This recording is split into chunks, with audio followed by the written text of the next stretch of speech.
I'm Trish Noormand, and I'm the assistant in the art department here at Westmont College. First, I'd like to just give you a brief background on my history with art. I was privileged enough to go to Europe twice as a child for 4 months each time because my father was Italian and we would go to visit family.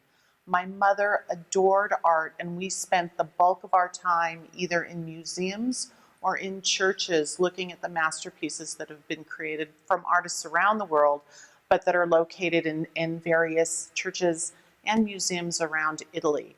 That exposure gave me an appreciation for art that has stayed with me forever. When I go to an art exhibit, initially what I do is wander around and just see what reactions I have without looking at who the artist is, what any other information about the piece. I just want to get a physical initial reaction to the piece of art. Once I've kind of scanned the room, I then go back and look at the details and the information that the artist has provided about the piece.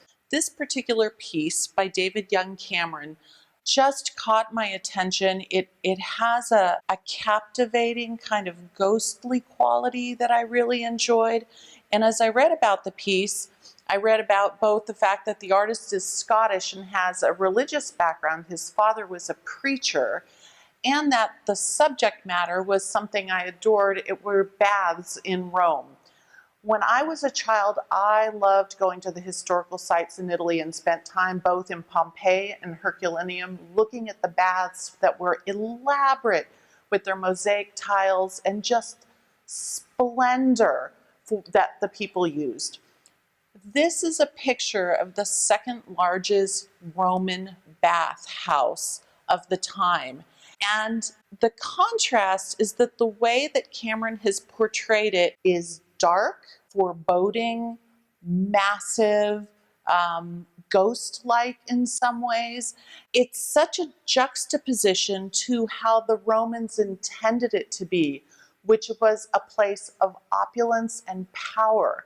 Cameron just incredibly captured the dark side of power and the aftermath of a time in history and what was intended at the time and how it is viewed in the past. It still, every time I look at it, I see something new in it, but it really just resonates with me and makes me appreciate how this artist viewed this piece of architecture when he was there in Rome.